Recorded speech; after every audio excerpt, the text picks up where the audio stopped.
Hello guys, welcome back to my YouTube channel EN learner. So आप सब अच्छे होंगे। तो चलिए गाइस, आज की क्लास को स्टार्ट करेंगे। तो ऑफिशियल आपके आंसर की डिस्कस कर। Hello guys, welcome back to my YouTube channel EN learner. So आप सब अच्छे होंगे। तो चलिए गाइस, आपके आंसर की को चेक करते हैं। जो आपका पेपर हुआ है 15 दिसंबर फर्स्ट शिफ्ट में, आपकी SST की आंसर की को डिस्कस करने वाले हैं।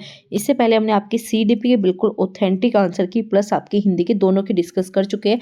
अब हम आपके यहाँ पर SST के आंसर की चेक करेंगे और जो आपकी ऑफिशियल आंसर की रहेगी वो लगभग ऐसी ही रहेगी। एक या दो क्वेश्चन में आपको डाउट हो सकता है, बाकी सेम टू सेम आपकी यही ऑफिशियल आंसर की रहने वाली है। तो चलिए स्टार्ट करते हैं। सबसे पहले आपसे पूछा है, हड़प्पा सभ्यता के लोग दक्ष आपका शिल्पकार थे तथा डैश धातु ज्ञान से संपन्न थे। तो किससे थे? आपका यहाँ पर तांबा बिल्कुल सही है। फर्स्ट आंसर आपका सही हो जाएगा। आप सभी अपने आंसर चेक करते चलना और आपको लास्ट में बताना आपका टोटल स्कोर क्या रहा। चलिए बात करते हैं। पहली सिंह सभा की स्थापना आपका 1883 तथा अमृतसर में आपका 1869 में हुई थी। इन सभाओं में सिख धर्म की अंधविश्वास तथा जातीय भेदभाव, ऐसे आचरण जो कि गैर सिख थे, से मुक्त कराने का प्रयास किया गया। तो दोनों ही पॉइंट बिल्कुल सही है। तो आपका फर्स्ट आंसर इसमें सही हो जाएगा। चलिए आगे बात करते हैं। यहाँ पर बात करते हैं आपका 17वीं शताब्दी में मछलीपट्टनम भिन्न प्रकार की गतिविधियों का नगर था तथा यह डैश नदी के किनारे स्थित था। तो ये आपका यहाँ पर कृष्णा नदी बिल्कुल सही है। आंसर नंबर 4 बिल्कुल सही है। चलिए आगे बात करते हैं। आपका यहाँ पर क्वेश्चन नंबर 34, इसमें बात करते हैं आपका आपका हिरण्यगर्भ तथा आपका प्रसक्ति, आपका पिस्तत्र और आपका नस्ली, ये किस चीज से, कौन से अभिलेख कौन सी चीजों से जुड़े हुए हैं। तो अगर हम इसका बात करें तो इसमें आंसर नंबर आपका ए बिल्कुल सही हो जाएगा। अगर बात करें आपका हिरण्यगर्भ आपका जो अनुष्ठान से जुड़े हुए हैं। प्रशस्ति अगर बात करें तो ये आपका शिलालेख से रिलेटेड है। आपका पक्षताक्र, ये जो है आपका यहाँ पर थर्ड आंसर बिल्कुल सही है, प्रवेश द्वार। और आपका नस्ली की जो है आपका लेखन शैली से जुड़े हुए हैं। तो जिनके भी आपके ABC अलग अलग आपके यहाँ पर क्वेश्चन पेपर होता है, तो आप उसी के अकॉर्डिंग अपने आंसर चेक कर लेना। बहुत ही सटीक मैं आपको आंसर बता रही हूँ, यही आपके आंसर रहेंगे। आंसर नंबर 1 बिल्कुल सही है। आगे बात करेंगे। यहाँ पर पूछा, निम्नलिखित में से किन नृत्य रूपों में भारत की स्वतंत्रता के पश्चात शास्त्रीय नृत्य के रूप में पहचान की गई थी। तो यहाँ पर टोटल 8 प्रकार के आपके शास्त्रीय नृत्य है। तो बिहू नहीं है, हमने आपका EVS में भी पढ़ा था। तो कुछ चीज़ें EVS SST सब कुछ मिक्स कर देते हैं आपके CTET वाले, तो वही काम आपका यहाँ पर हुआ है। तो यहाँ पर सेकेंड आंसर बिल्कुल सही है। आपका भरतनाट्यम, कथक, कथकली, उड़ीसा, कुचिपुड़ी और मणिपुरी, ये जो है आपके सभी शास्त्रीय नृत्य के रूप में पहचान है इनकी, और यही आपके शास्त्रीय नृत्य है। सेकेंड आंसर बिल्कुल सही है। आगे बात करेंगे आपका मनसबदारी व्यवस्था के संदर्भ में निम्नलिखित में से कौन सा विचार है। आप हिंदी इंग्लिश दोनों में चेक कर लेना। जो इंग्लिश में पेपर करके आए वो इंग्लिश के अकॉर्डिंग अपने आंसर की देख लेना, बाकी सब कुछ आपका सेम ही है। तो यहाँ पर बात करेंगे, मनसबदार शब्द का प्रयोग ऐसे व्यक्तियों के लिए होता है जिन्हें कोई पद मिलता है। आगे बात करते हैं आपका, यह एक श्रेणी व्यवस्था है जिसके जरिए पद, वेतन और आपका यहाँ पर सैन्य उत्तरदायित्व निर्धारित किए जाते हैं। तो यहाँ पर ये दोनों ही कथन बिल्कुल सही है। तो ए आंसर आपका सही हो जाएगा। तो इसका आंसर नंबर ए बिल्कुल सही है। चलो आगे चलते हैं। आपका यहाँ पर टोलरमल के द्वारा जो है लागू की गई राजस्व प्रणाली का क्या नाम है। तो ये क्वेश्चन बिल्कुल रिपीटेड है, ये पहले भी क्वेश्चन आ चुका है। तो यहाँ पर जब तो बिल्कुल सही हो जाएगा। तो सेकंड आंसर आपका यहाँ पर सही होता है। आगे बात करेंगे आपका मेहरगढ़ के संबंध में किस प्रकार के जो है कथन निश्चित है। तो चलिए बताइए कौन से होंगे आपके। मेहरगढ़ आपका वह स्थान है जहाँ पर पहली बार चावल तथा मक्का उगाया गया। बिल्कुल सही बात है। ये आपका यहाँ पर नहीं, हाँ पहली बार नहीं उगाया गया था वहाँ पर, ठीक है। तो ये आपका यहाँ पर गलत हो जाएगा। लेकिन आपका हिरन, भेड़ों तथा बकरियों की हड्डी मिली, ये सही है। मेहरगढ़ में घर को चौकोर तथा आयतकार थे, बिल्कुल सही है। तो इसमें आपका यहाँ पर BC होगा। तो आंसर नंबर 2 बिल्कुल सही है। पहली बार नहीं उगाया गया था, ये ध्यान रखना, ठीक है। तो सेकंड बिल्कुल सही है इसका। आगे बात करेंगे आपका यहाँ पर 20वीं शताब्दी के आरंभ में भारतीय महिला डैश में सुधार करने के लिए काम कर रही थी। किसके लिए यहाँ पर महिला काम कर रही थी? तो यहाँ पर क्या होगा आपका विविधा, आपका विधवा पूर्ण विवाह, महिला मतकार, या फिर आपका यहाँ पर बेहतर स्वास्थ्य सुविधाएं। तो यहाँ पर जो आपका बिल्कुल सही आंसर हो जाएगा। तो इसमें आंसर नंबर 1 बिल्कुल सही है। ए और बी दोनों सही है। पूर्ण विवाह के बारे में बात थी और यहाँ पर आपका महिला मताधिकार के बेहतर सुविधा की बात यहाँ पर नहीं की गई थी। तो फर्स्ट आंसर इसमें सही होगा। आगे बात करते हैं, किसने निम्नलिखित में से मराठी आपका भक्ति में भजन की रचना की। आपका एक भक्ति में भजन लिखा गया मराठी में। अगर हम बात करें मराठी में कौन व्यक्ति जुड़े हुए थे, तो आपका यहाँ पर ए बिल्कुल सही हो जाएगा। आपका चोखा मेला, यही जुड़े हुए थे, ये सब नहीं जुड़े हुए थे। मेरा भाई ने तो मराठी बिल्कुल भी इस टाइप की कुछ भी चीज़ें नहीं लिखी थी। तो आपका आंसर नंबर 1 होगा। तो यहाँ पर 1 बिल्कुल सही है। आगे बात करेंगे, सिर्फ आज आपका यहाँ पर क्वेश्चन डिस्कस करेंगे, इसके बाद जो है डिटेल में हम 9 बजे आपका सिलेक्शन सीरीज में ये चीज़ें डिस्कस कर लेंगे। अभी सिर्फ आपको अपने आंसर की चेक करनी है। जाति प्रथा की चुनौतियों को के संदर्भ में निम्नलिखित में से आपको विचार करना है, कौन सा होगा। राजा राम मोहन ने आपका पुरातत्व बोध ग्रंथ का अनुवाद किया है तथा जाति प्रथा की आलोचना की है। आगे बात करेंगे, प्रार्थना समाज भक्ति की परंपरा का पालन करता है जो सभी जातियों में आध्यात्मिक समानता में विश्वास रखता है। जाति प्रथा उन्मूलन जो है 1860 में परमहंस मंडली की स्थापना से किया गया। नहीं जी, सी बिल्कुल आपका यहाँ पर सही नहीं है, तो सी गलत है, बाकी सब सही है, ए और बी दोनों सही है, तो आपका आंसर नंबर ए इसमें सही हो जाएगा। आगे बात करते हैं क्वेश्चन नंबर 42। यहाँ पर आपको सूची दी गई, इसे मैच करना है। तो अगर हम बात करें इसमें मैच करने के लिए, तो दक्षिण भारत का नमक सत्याग्रह का नेता, ये आपका यहाँ पर पूछा है कौन थे इसके, प्लस आपका यहाँ पर प्रभात फेरियों का आयोजन, विख्यात जनजातीय नेता, परिवर्तनशील राष्ट्रवादी। तो अगर हम इसकी बात करें तो इसमें आंसर नंबर 3 बिल्कुल सही हो जाएगा। अगर हम सबसे पहले बात करें नेता जो है आपके यहाँ पर कौन हो जाएंगे, आपका राम गोपालचार्य, श्री राम गोपालचार्य ने नमक सत्याग्रह नेता बने थे दक्षिण भारत में। प्लस आपका यहाँ पर बात करें प्रभात फेरी का आयोजन जो है आपका अंबाबाई ने, बिल्कुल सही है। विख्यात जनजाति जो आपके वीर लखन नायक ने, और परिवर्तनशील राष्ट्रवादी कौन थे, आपके सुभाष चंद्र बोस। तो आपका आंसर नंबर 3 बिल्कुल सही है। आगे चलते हैं, ठीक है। क्वेश्चन नंबर आपका यहाँ पर 43। भारत राष्ट्रीय कांग्रेस के आरंभिक दिनों में निम्नलिखित में से कौन सी मांगे की थी, इन्होंने कौन कौन सी मांगे की थी। तो शासन का भारतीयकरण, ठीक है। आगे बात करेंगे, न्यायपालिका को कार्यपालिका से अलग कर देने की इन्होंने मांग की। आगे है आपका यहाँ पर भारतीय में कई राज्यों को सिविल परीक्षा का आयोजन किया जाए, या पूर्ण स्वराज। तो यहाँ पर अगर हम बात करें तो आपका आंसर नंबर सी बिल्कुल सही हो जाएगा। न्यायपालिका से अलग करने वाली बात इन्होंने नहीं की थी। ए सी डी आपका बिल्कुल सही है, तो आंसर नंबर 3 बिल्कुल सही है, अलग करने वाली बात इन्होंने नहीं की थी। चलो आगे बात करेंगे, क्वेश्चन नंबर 44। इसका आंसर क्या होगा आपका, संघ सूची के बारे में आपसे यहाँ पर पूछा है, राज्य सूची, समवर्ती सूची। तो इन्हें जो है आपको रिलेट कराना था, तो इसका आंसर जो है आपका आंसर नंबर 3 बिल्कुल सही है। राज्य सूची किसकी बात करता है, आपका स्वास्थ्य की। संघ सूची किसकी बात करता है, आपका कर की। समवर्ती सूची शिक्षा, समवर्ती में दोनों प्रकार की आ जाएगी, तो शिक्षा जो है आपकी समवर्ती सूची में ऐड की गई थी। ये क्वेश्चन बहुत ही ज़्यादा पूछा जाने वाला क्वेश्चन है। आगे बात करेंगे, अगर पृथ्वी घूमन नहीं करे तो क्या होगा। अगर पृथ्वी घूमे नहीं तो क्या होगा, जीवन दिन रात बड़ी होगी या नहीं। तो आपका यहाँ पर सिंपल सा है, अगर पृथ्वी घूमन नहीं करेगी तो क्या होगा, पृथ्वी पर जीवन संभव ही नहीं होगा। तो आंसर नंबर 4 यहाँ पर सही होता है। आगे चलेंगे, क्वेश्चन नंबर 46। अगर एक शिक्षिका भारत के मानचित्र के द्वारा बच्चों को मानचित्र को पढ़ाना चाहती है, सामाजिक समझाना चाहती है, तो उसमें सर्वप्रथम निम्नलिखित में से किस पर चर्चा करनी होगी। तो यहाँ पर क्या, दिशा और पैमाना, भारत में भौगोलिक स्थिति, आपका प्रतीक रूढ़ि चिन्ह, या फिर भारत के चिन्ह। तो यहाँ पर बात करें तो इसमें आपका आ जाएगा आंसर नंबर 3 बिल्कुल सही है, क्योंकि भारत के चिन्ह की बात कहाँ से हो गई, मानचित्र बता रही है क्या, ताकि बच्चा दिशा पैमाना कर सके, प्रतीकों का पता लगा सके, भौतिक स्थिति, बिल्कुल सही है। डी आंसर नहीं होगा, तो आपका यहाँ पर 3rd आंसर बिल्कुल सही है। आगे बात करेंगे, आपका यहाँ पर ये इस टाइप का क्वेश्चन कल भी पूछा गया था, और सेम यही क्वेश्चन आज भी रिपीट किया है। मैंने बताया था ऐसा क्वेश्चन आता है, चाहे आप कोई भी पेपर उठाकर देख लो। तो यहाँ पर पूछा है, भारत में केंद्र सरकार के कार्यालय में खुलने का समय जो है 9 बजे है, ठीक है। IST आपका भारतीय मानक स्थान, ठीक है। आपका क्रमश बेंगलुरु में जो है आपके यहाँ पर कितने डिग्री दे रखा है, प्लस आपका यहाँ पर अगरतला में दे रखा है। तो अगर हम आपको इसके अकॉर्डिंग चीज़ें करोगे तो यहाँ पर आपका आंसर नंबर 4 बिल्कुल सही हो जाएगा। यहाँ पर क्या हो गए, सुबह के 8:25 हो जाएंगे, और यहाँ पर अगर बात करें अगरतला में जो है आपके 9:20 हो गए। इनका डिफरेंस मैंने आपको मैराथन में कराया था। आगे बात करेंगे, आपको यहाँ पर निम्नलिखित में से आपको पढ़ना है कौन सा सही होगा। तो चलिए देखते हैं, आपका यहाँ पर कर्क रेखा और आपका उत्तरी ध्रुवीय अंटार्कटिक वृत्त के बीच में तापमान के मध्य रहता है, ठीक है। ये भाई कर्क रेखा के बाद किसी भी अक्षांश पर दोपहर का सूर्य जो है कभी सिर के ऊपर नहीं होता, ये भी बात दोनों से ही कही है। तो यहाँ पर क्या हो जाएगा, बिल्कुल सही कही है, लेकिन क्या है, इन दोनों की व्याख्या नहीं है, ठीक है। ये वाक्य भी सही है, दोनों की बात वाक्य भी, क्योंकि कर्क रेखा इसमें भी है, इसमें तो दोनों ने बात भी सही की है। तो आंसर नंबर 1 ही इसका सही होगा। तो आंसर नंबर बिल्कुल 1 सही है। आगे बात करेंगे, क्वेश्चन नंबर 49। तो यहाँ पर पूछा है, किस प्रकार के ग्रामीण बस्तियों में मुख्य पहाड़ी तथा घने जंगलों तथा घने आपका गर्म जलवायु के क्षेत्र पाए जाते हैं, ठीक है। तो ये थोड़ा सा ब्लर आपको दिख रहा होगा, तो चलिए मैं इसको आपको आंसर बताती हूँ। तो इसमें आंसर नंबर 3 बिल्कुल सही है। प्रकीर्ण बिल्कुल सही हो जाएगा, रेखीय नहीं है, केंद्रीकृत नहीं है, संघन नहीं है, प्रकीर्ण बिल्कुल सही है। तो 3rd आंसर आपके इसमें सही है। आगे चलते हैं, आपका यहाँ पर ये आपको मैच करना है। पी तरंगे, आपका पी तरंगे, एल तरंगे, एस तरंगे।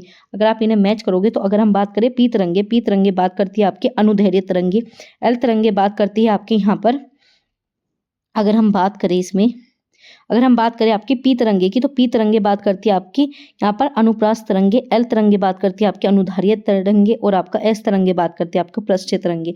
तो तीनों ही बिल्कुल बिल्कुल सटीक और सही दे रखे थे, सिर्फ सामने सामने आपको दे रखे थे, तो मिलान जो है आपका यहाँ पर सेकंड बिल्कुल सही हो जाएगा।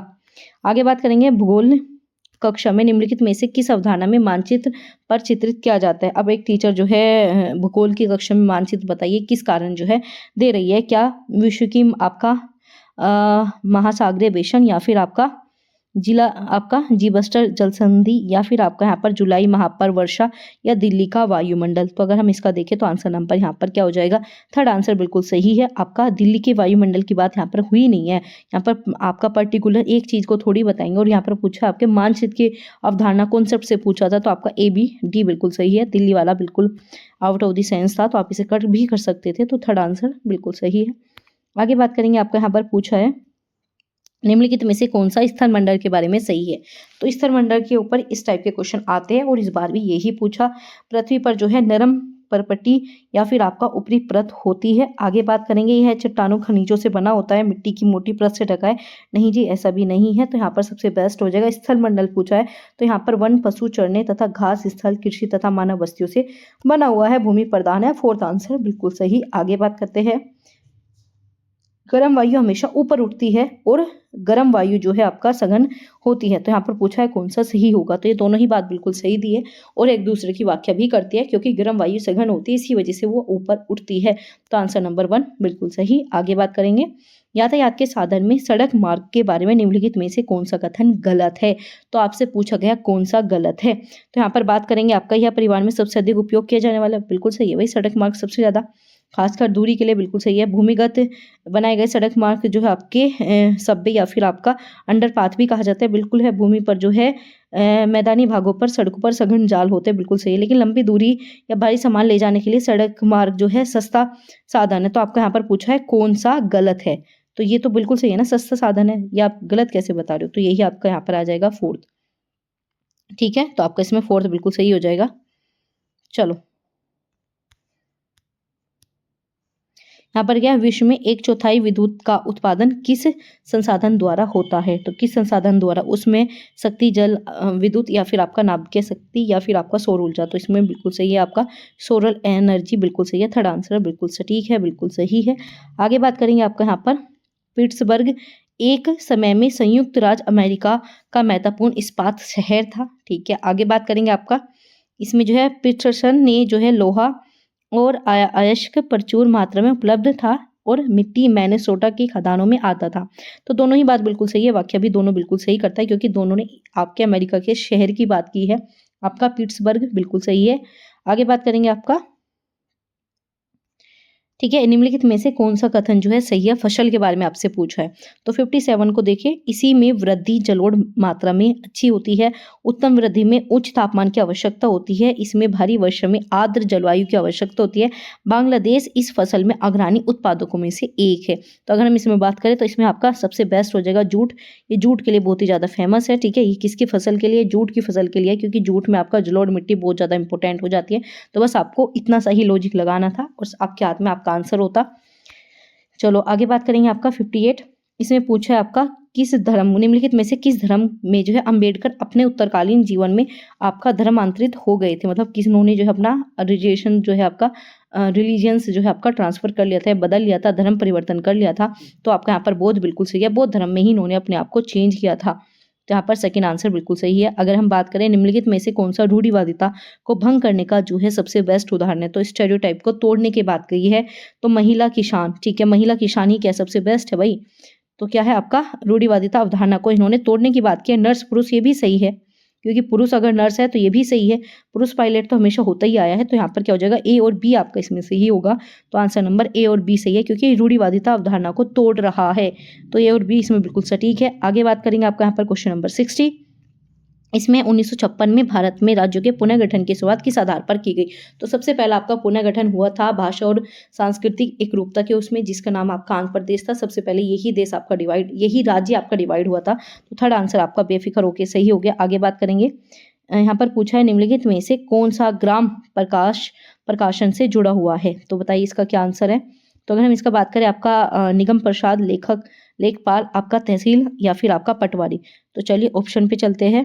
तो यहाँ पर फर्स्ट बिल्कुल सही हो जाएगा, आपका निगम पार्षद को छोड़कर बाकी सभी जो है ग्राम से जुड़े हुए हैं, क्योंकि निगम जो है आपका शहर के लिए आ जाता है। तो ये तीनों बिल्कुल सही है, बी सी डी। तो यहाँ पर आंसर नंबर 1 बिल्कुल सही है। क्वेश्चन नंबर 62 पे चलते हैं। निम्नलिखित में से किस प्रणाली में छोटे पैमाने में उत्पादकों श्रमिकों में अपने उत्पादों का एक उचित मूल्य प्राप्त होने का अधिक संभावनाएं बनी रहती है। तो सबसे ज्यादा संभावनाएं पूछिए, दान व्यवस्था, सहकारी या उप ठेका या फिर आपका आउटसोर्सिंग। तो क्या आ जाएगा आपका इसमें आंसर नंबर 62 का आपका यहाँ पर फोर्थ हो जाएगा, आउटसोर्सिंग। बिल्कुल सही बात है। ठीक है, तो किसकी संभावना बनी रहती है, आउटसोर्सिंग की बनी रहती है। चलो आगे बात करेंगे। यहाँ पर शहरी आजीविका के बारे में पूछा है, कौन सा कथन सही है। तो चलिए देखते हैं। शहरी क्षेत्रों में आपका रेहड़, आपका पटरी वालों जो है अपनी आजीविका का अधिकार नहीं है और गैर कानूनी गतिविधियों के सम्मिलित होने लगते हैं। नगर पालिका शहर में पंचायत पर आधारित है, निर्धारित है और प्राय अनियमित आपका कामगारों में एक से अधिक कार्य रोजगार करने पड़ते हैं। तो आपका सिंपल से यहाँ पर पूछा कौन सा इनमें से सही होगा। तो अगर हम इसमें बात करें तो इसमें आपका यहाँ पर क्या हो जाएगा, बी और सी सही है, आपका फर्स्ट नहीं होगा। ऐसा नहीं है कि आजीविका चलाने का अधिकार नहीं, भाई वे करते तो है काम, तो ये नहीं होगा, बाकी सही है। तो बी सी बिल्कुल सही है, फोर्थ आंसर सही हो जाएगा। आप बिल्कुल ये नहीं कह सकते कि उन्हें अपना जीवन चलाने के लिए, आजीविका चलाने के लिए अधिकार नहीं मिलता, मिलता है भाई। तो आपका क्या हो जाएगा, बी और सी बिल्कुल सही है। एक राजनीतिक दल का पूछा है कि बहुमत हासिल करने पर तब कहा जाता है कि वह डैश जीत गया, क्या जीत गया। तो चलिए बात करते हैं इसमें। वह राज्य के सबसे बड़े निर्वाचन क्षेत्रों में 1/4 फिर अधिक से अधिक निर्वाचन क्षेत्रों को जीत गया, या फिर वह सभी महत्वपूर्ण निर्वाचन क्षेत्रों को, जब ज़्यादा से ज़्यादा वोट मिल जाती है तो क्या होता है, अधिक से अधिक निर्वाचन क्षेत्रों को जीता, ना कि सब कुछ जीत गया, क्योंकि दूसरी पार्टी को भी तो मिलती है वोटें। तो आपका यहाँ पर थर्ड आंसर बिल्कुल सही है। तो थर्ड आपका इसमें सही होता है। ठीक है, थर्ड है आपका इसमें बिल्कुल सटीक आंसर है ये। आगे बात करेंगे क्वेश्चन नंबर 65। इसका है आपका निम्नलिखित में से कौन सा रूढ़िबद्ध धारणा को इंगित करता है। तो मैंने सिलेक्शन सीरीज में क्वेश्चन बहुत अच्छे तरीके से आपको समझाए हुए, तो बहुत ही सिंपल था। क्या है, एक अभिभावक अपने बच्चे से कहता है मत रो, तू एक लड़का। भाई ये तो गलत बात है ना, ठीक है, मतलब यही बात है रूढ़िवादी वाले। आगे क्या है, शहरों में केवल पैसे के बारे में सोचते हैं, लोगों के बारे में नहीं। लड़कियों को खाना बनाना चाहिए। अच्छा जी, आगे क्या है आपका यहाँ पर बात करते हैं इसमें, जो है शहरों में सरल नहीं, हमें पता है, तू लड़का है रो मत, और लड़कियों को खाना बनाना चाहिए, यही रूढ़िवादिता को बता रहा है। तो आंसर नंबर 2 बिल्कुल सही है। बाकी बात करेंगे आपका संविधान की। भारतीय संविधान के आधारभूत ढांचे में के सिद्धांत के संबंध में कौन सा कथन सही है।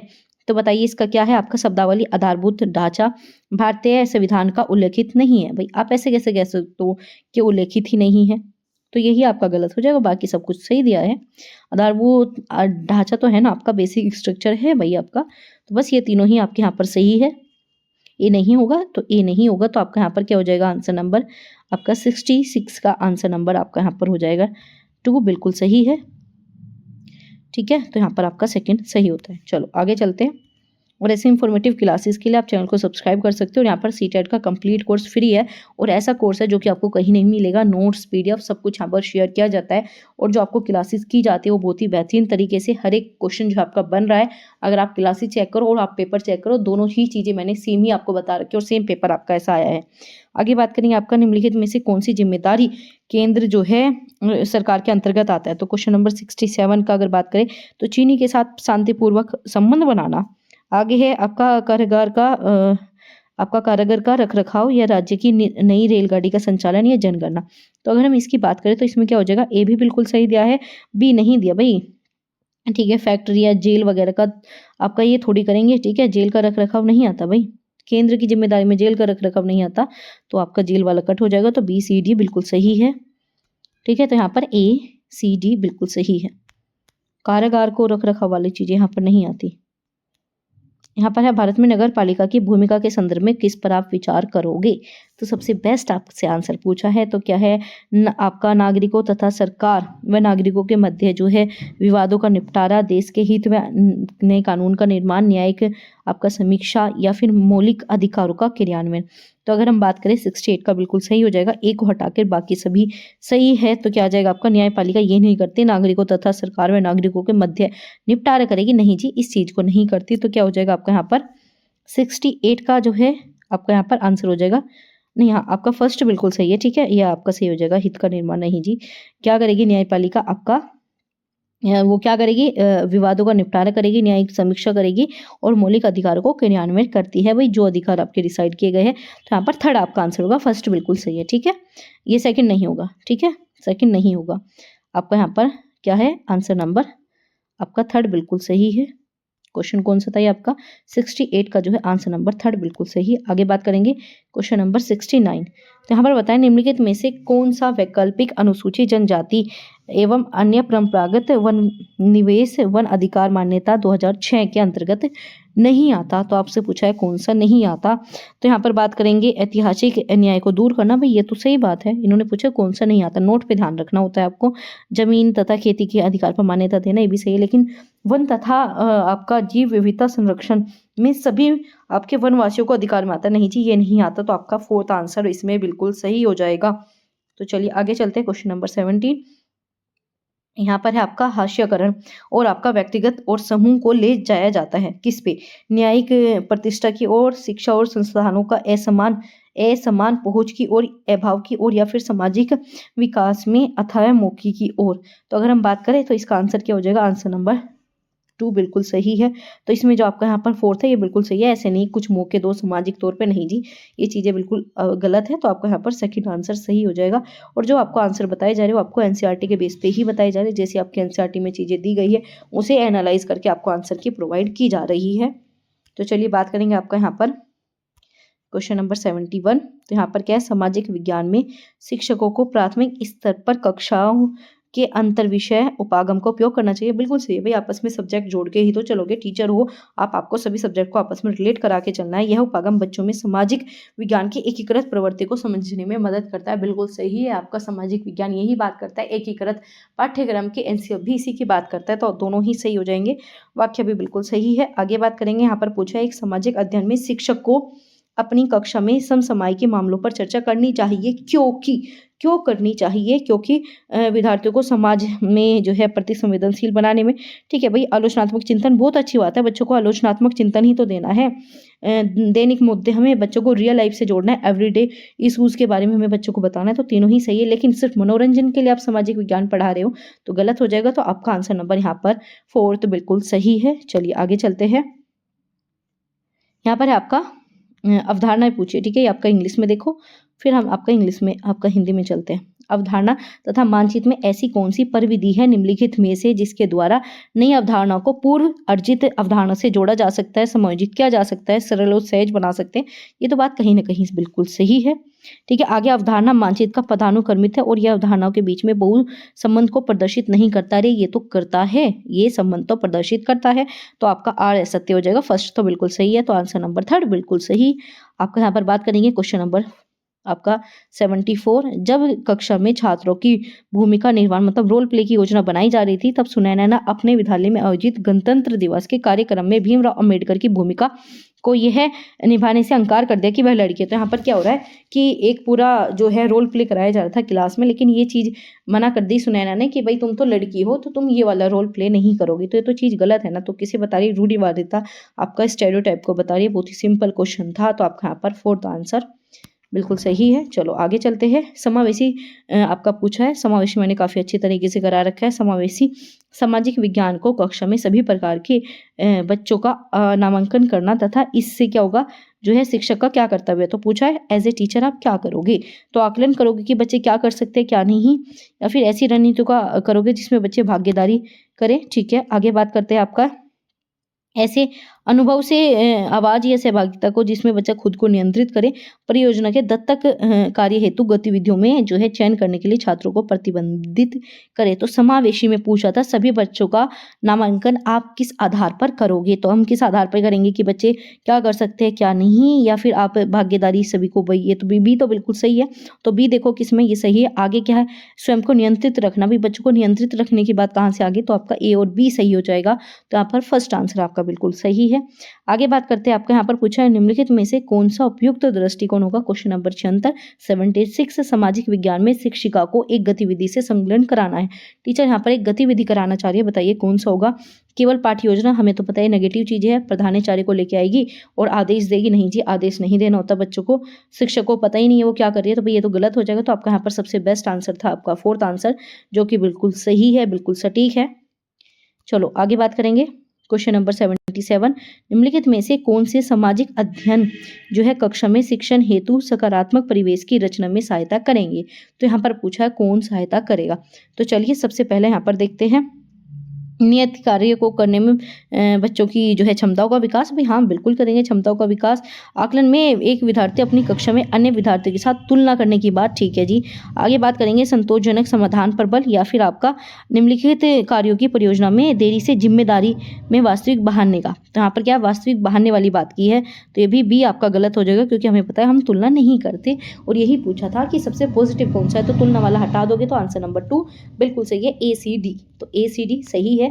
चलो आगे बात करेंगे, आपका यहाँ पर 17वीं और 18वीं शताब्दी में क्षेत्रीय संस्कृतियों के बारे में चर्चा करने पर निम्नलिखित में से किसके प्रमाणिक स्रोतों के कहा जाता है, स्रोतों की तरह किया जा सकता है। तो केएलआर के मंदिर आपका रंगमंच की कहानियां, मराठों की लोकप्रिय गाथाएं, या फिर लोकप्रिय कथक नृत्य की पोशाक, या फिर भानु दत्तक की जो है चित्रकला, या फिर आपका रसमंजरी। तो आपसे पूछा है सबसे बेस्ट क्या होगा, तो यहाँ पर आंसर नंबर आपका 1 बिल्कुल सही है। डी को हटा दो, भानु की बात नहीं थी, यहाँ पर बात थी क्षेत्रीय संस्कृति की। तो केरल आ गया, मराठों की आ गई और आपका लोकप्रिय कथक आ गया, लेकिन भानु दत्त की चित्रकला ये अलग चीज होगी, क्षेत्रीय संस्कृति पूछी थी। तो आपका ABC बिल्कुल सही है। आगे बात करेंगे क्वेश्चन नंबर 79, इसमें पूछा है निम्नलिखित में से कौन सी उस गतिविधि का उदाहरण है जिसमें समालोचनात्मक चिंतन को बढ़ावा देने की बात की गई है और आपका मूल लेखक को पढ़े बिना किसी का सारांश पढ़ो, मतलब कुछ आपने देखा नहीं बस सीधा उसे पढ़ दो। नहीं जी, हम क्या करेंगे, कॉपी पेस्ट करना नहीं जी, याद करना नहीं जी, हमें पता है सबसे बेस्ट है विभिन्न दृष्टिकोण, यही हमारा की पॉइंट था चर्चा करना। तो आपका सेकंड आंसर बिल्कुल सही है। आगे बात करेंगे क्वेश्चन नंबर 80, निम्नलिखित में से कौन सा आपका आलोचनात्मक चिंतन को बढ़ावा, वही आपका क्रिटिकल थिंकिंग कि बच्चा किस प्रकार से अलग अलग दिशा में सोच पाएगा। तो अगर हम इसमें बात करें तो इसमें आपका आंसर नंबर यहाँ पर क्या हो जाएगा, फोर्थ आंसर बिल्कुल सही है, क्योंकि यहाँ पर बात करेंगे मिश्रित अवस्था बच्चे ने सुनी है तो हम उससे सहमत करने की बात करेंगे कि आप इससे सहमत हो, कुछ बच्चे सहमत होंगे, कुछ बच्चे सहमत नहीं होंगे, तो सबके अलग पॉइंट ऑफ व्यू मिलेंगे, तो यही आपसे पूछा जाता है। फोर्थ आंसर आपका बिल्कुल सही है। आगे बात करेंगे, आपका यहाँ पर पूछा है एक रचनावादी कक्षा में शिक्षकों को क्या नहीं करना चाहिए, तो आपसे नोट पूछा है क्या नहीं करना चाहिए। तो हमें पता है क्या कि अवसर प्रदान करना अच्छी बात है भाई, आकार देना व्यवहार को अच्छी बात है, आकार संसाधन प्रदान करना अच्छी बात है, सामाजिक मुद्दे पर चिंतन करने को वर्जित करना नहीं होता, बल्कि हमें तो चिंतन कराना होता है। तो थर्ड आंसर बिल्कुल सही है। आगे चलते हैं, आपका एक सर्जन तथा मननशील सामाजिक विज्ञान में शिक्षक को अपने कौशलों को आपका उन्नत तथा आपका अच्छा बनाने के लिए क्या करूँगी। ठीक है, यहाँ पर कुछ मिसप्रिंट है, लेकिन यही है इनहेंस करना है, बहुत ही ज़्यादा शार्प करना है अपनी टीचिंग स्किल को। तो सुबह भाई अच्छी बात है भाई, ये तो आप कर सकते हो। केवल पाठ्य पुस्तकों में ही काम करोगे, क्या कहा, केवल पाठ्य पुस्तकों में नहीं जी, मैं ऐसा नहीं करना, याद करना नहीं, बस केवल आ गया गलत है, बाकी सब क्रियात्मक अनुसंधान बहुत ही बेस्ट होता है। आपका केस स्टडीज भी बहुत बेस्ट होता है, स्वयं अध्ययन बिल्कुल सही है। तो ACD बिल्कुल सही है आपका फोर्थ आंसर। चलो आगे बात करेंगे, शिक्षकों को स्थानीय विषय वस्तु के चयन में बहुत चयनशील तथा विवेकशील की आवश्यकता होती है। कई बार शिक्षक द्वारा समुदाय में इतिहास को परिचित कराने हेतु प्रयोग में आपका लोक संगीत तथा लोक नृत्य, लोक कथाएं व आपका पहेलियां आपका पुनः ग्रहित करती है। तो बताइए इसका आंसर क्या हो जाएगा। तो इसमें दोनों ही बात क्या है, सही है, और दोनों ही आपस में जुड़ी हुई है, तो आंसर नंबर फर्स्ट बिल्कुल सही है। चलो आगे बात करेंगे क्वेश्चन नंबर 84, केंद्र शासित राज्य में 8वीं कक्षा में लड़के और लड़कियों में साक्षरता दर की तुलना में राज्यों की 8वीं कक्षा में लड़कों लड़कियों की आपका साक्षरता दर को करने के लिए निम्नलिखित में से सबसे बेहतर स्रोत क्या है। आप दोनों की तुलना कर रहे हो भाई, पहले क्या था अब क्या था, तो सबसे बेस्ट होता है आपका प्राथमिक तथा द्वितीय आंकड़े, दोनों तरीके के आंकड़ों को यूज कर लो। प्राथमिक आंकड़े वो होते हैं जो अभी तक यूज नहीं है, जो आप नए बनाओगे। द्वितीय आंकड़े वो होते हैं जो आपने पहले या फिर आ चुके हैं। पहले आंकड़ों को जब दोबारा यूज करते हो आपका द्वितीय आंकड़े बन जाते हैं। परियोजना पद्धति में किस चरण में परियोजना के संसाधनों तथा समय सीमा तथा बजट की पहचान की जाती है। तो किस में की जाती है, आपसे ये पूछा है। तो जब हम आपका योजना बनाते हैं तभी तो आप यहाँ पर क्या करोगे, किस प्रकार के संसाधन लोगे, तो प्लानिंग में ही आप सारी चीज़ें डिस्कस करते हो। आगे बात करेंगे, शिक्षा अधिकार आपका अधिनियम 2009 निम्नलिखित में से किस पक्ष के मूल्यांकन की कार्यविधि के रूप में जो है विचार करता है, तो यहाँ पर बात हो जाएगी आपकी क्वेश्चन नंबर 86 में। यह सुनिश्चित करता है कि व्यवहार में सभी परीक्षा में उपस्थित हो, बिल्कुल सही है। यह पुष्टि करता है कि आपका संविधान में मूल्य को जो है पुष्टि करे, बिल्कुल सही है। आपका विद्यार्थियों के मतों को अभिव्यक्त करना सही, बिल्कुल सही। गृह कार्य की जांच करना, ऐसा नहीं है, तो आपका यहाँ पर क्या आ जाएगा, आपका फर्स्ट आंसर बिल्कुल सही है। बहुत ही आपकी अच्छी पेडागोजी दे रखी थी, बड़ी सिंपल सी, वही आपके मतलब जो पहले पेपर आते थे ना, सेम उसी बेस पे बना रखी थी। हाँ, आप कह सकते हो जो एनसीईआरटी वाला क्वेश्चन है वो हल्का सा थोड़ा टफ दिया गया है, बाकी आपके जो पेडागोजिकल वाली चीज़ें हैं बिल्कुल ऐसी ही है। तो अगर हम बात करें निम्नलिखित में से कौन सी जो है मूल्यांकन की विशेषता होगी, तो आपसे पूछा कौन सी होगी। मूल्यांकन एक सतत प्रक्रिया, बिल्कुल सही है। आपका यहाँ पर है अभिनय है, बिल्कुल सही है, शिक्षा के लिए बहुत ज़्यादा जरूरी है, लेकिन केवल लिखित आधारित या लिखित आपका नहीं, बिल्कुल नहीं करोगे, आपका राइटिंग टेस्ट की बात नहीं होती। थर्ड कट कर दो, थर्ड कट कर दिया तो आपका यहाँ पर आंसर नंबर थर्ड ही हो जाएगा। तो यहाँ पर क्या हो जाएगा, ए बी डी बिल्कुल सही है। आगे चलते हैं, क्वेश्चन नंबर 88, इकाई परीक्षण, कक्षा परीक्षण, गृह कार्य, शिक्षण अधिगम, ये इस प्रकार के जो है कक्षा के दौरान, अधिगम के दौरान, ये मैंने बार बार बताया कि जब भी ड्यूरिंग वाली चीज आ जाए तो हमेशा फॉर्मेटिव पे चले जाओ, सबसे बेस्ट होती है। एंड ऑफ द एग्जाम आपका सेकंड हो जाता है, लेकिन यहाँ पर तो यहाँ पर आपका आंसर नंबर 1 बिल्कुल सही है। चलो आगे बात करते हैं। आगे है क्वेश्चन नंबर 89, तो निम्नलिखित में से कौन सा विद्यार्थियों के प्रगतिशील शिक्षा या विकास को उपलब्ध करने के लिए सबसे बेस्ट आकलन पूछा है, कौन सा होगा। सत्र परीक्षांक, अच्छा जी, इसके बाद क्या है आपका रुब्रिक्स, नहीं, आपका प्रगति पत्र, ये बिल्कुल सही है, ठीक है। इसके अलावा क्या है आपका यहाँ पर पोर्टफोलियो, तो आपको पता है सबसे बेस्ट आपका पोर्टफोलियो, तो डी देखो किस में है, आपका यहाँ पर 89 में आपका यहाँ पर है और प्लस आपका यहाँ पर है, तो ए देखो आपका सत्र में बिल्कुल सही है, पूछ रहा है आपका टोटल आकलन की बात कर रहा है, तो अगर इसमें देखिए तो इसमें सबसे बेस्ट हो जाएगा आपका पोर्टफोलियो, और रुब्रिक्स भी हो सकता है, लेकिन रुब्रिक्स का इसमें ऑप्शन ही नहीं है, और डी तो आप किसी की मत पर स्किप कर ही नहीं सकते, तो डी इसमें है, तो आपका यही आंसर हो जाएगा। फोर्थ आंसर इसमें सही है ऑप्शन के अकॉर्डिंग, वैसे इसमें आंसर होना था आपका बी और डी सही हो जाता, लेकिन वो नहीं था, तो इस वजह से आपका यहाँ पर सी और डी बिल्कुल सही है। आपका आपका प्रगति पत्र प्लस आपका पोर्टफोलियो दोनों ही सही माने जाएंगे। क्वेश्चन नंबर 19, इसका बताइए निम्नलिखित में से कौन सा संज्ञानात्मक प्रक्रिया में केवल स्मरण पक्ष को आंकता है, जो सिर्फ आपके सोचने की बात करेगा। तो आपने क्या सूचीबद्ध परियोजना बनाई, बिल्कुल सही है, ये भी आंकने की बात करता है। आगे क्या है, आपने उदाहरण सहित क्या चीजें याद की और अधिकारों की जांच कैसे की, ये बिल्कुल सही है। लेकिन गतिविधि पर टिप्पणी लिखना ये आपके सिर्फ आकलन की बात नहीं करता, ये बहुत ही ज्यादा क्रिटिकल थिंकिंग की बात करता है। तो इन्होंने पूछा था केवल याद करने वाला पक्ष को आंकते हैं, तो बी सी ई बिल्कुल सही है। आपका यहाँ पर ई भी है विशेषताओं की बात, तो यहाँ पर क्या हो जाएगा बी, यहाँ पर आपका ACE ये ही सबसे बेस्ट है। आप विशेषता बता दोगे, रटने वाली बात है, सूचीबद्ध तरीके से बता दोगे और जो उदाहरण दी है उनका वर्णन कर दोगे, बस ये क्या है, याद करने वाली बातें हैं। और बाकी सब में क्या था, क्रिटिकल थिंकिंग की बात थी। तो ये आपके हमने पूरे के पूरे 60 क्वेश्चन के आपको सटीक आंसर किया। बताइए 60 में से आपका कितना स्कोर रहा। इसके अलावा हमने आपकी हिंदी, CDP, EVS सभी पेपर का प्रॉपर एनालाइज किया है। प्रॉपर आपको जो चीज़ें बताई जा रही है वो आपको NCERT प्लस आपका CBSE या फिर CTET के द्वारा ही जो आपके आंसर की आती है उसी के अकॉर्डिंग आपको बताया जा रहा है। तो ये बहुत ही ज़्यादा सटीक है। आप बताइए आपका स्कोर क्या रहा। आप में से कोई भी नया हो चैनल पर तो आप सभी सब्सक्राइब कर लेना, क्योंकि यहाँ पर CTET की कंप्लीट तैयारी की कराई जाती है, बिल्कुल फ्री कराई जाती है और बहुत ही बेस्ट कंटेंट आपको दिया जाता है। तो चलिए मिलते हैं आपसे अगली क्लास में, तब तक आप सभी अपना ध्यान रखिए।